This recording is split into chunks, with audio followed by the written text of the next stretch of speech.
order to demonstrate the torsion in this building, I created this specific type of bracing.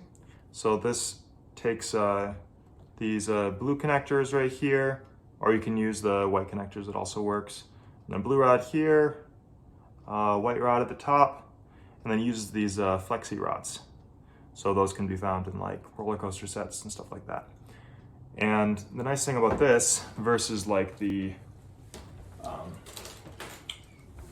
just like stiff braces like I've done in previous videos is that these are a lot stiffer than just the bare frame, but not as stiff as this, because this is like effectively in NEX world like infinite rigidity, versus this is like some flexible stiffness.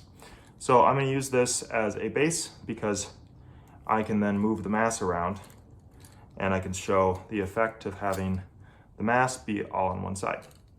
So to start out though, I'm going to have all the mass in the center. So let's take a look.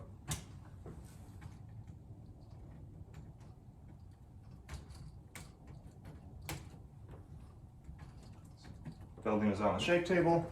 I'm going to move over to the higher frequency here because it's a short building.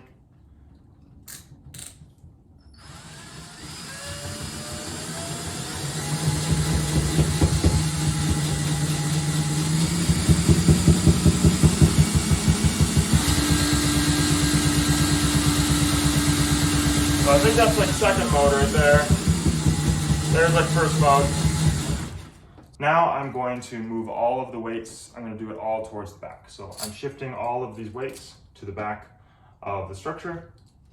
And now we should see some twisting action. So let's check that out.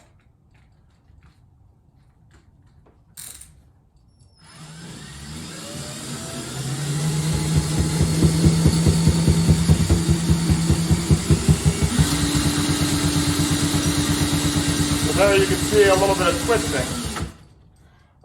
It's not super pronounced, but it is there.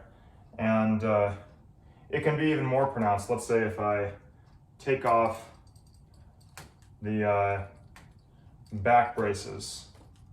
So now I'm going to have stiffness, irregularity, and a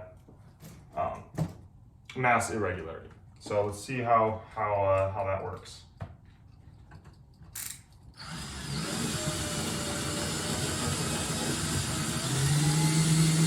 So now you get a lot of twisting.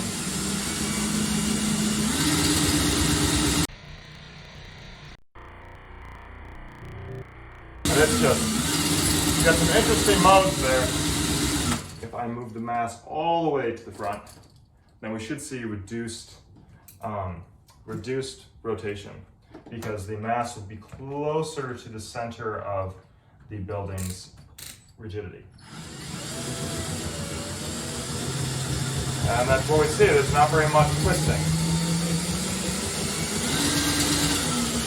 Barely any twisting at all, actually. So let's compare that to moving it all the way to the back.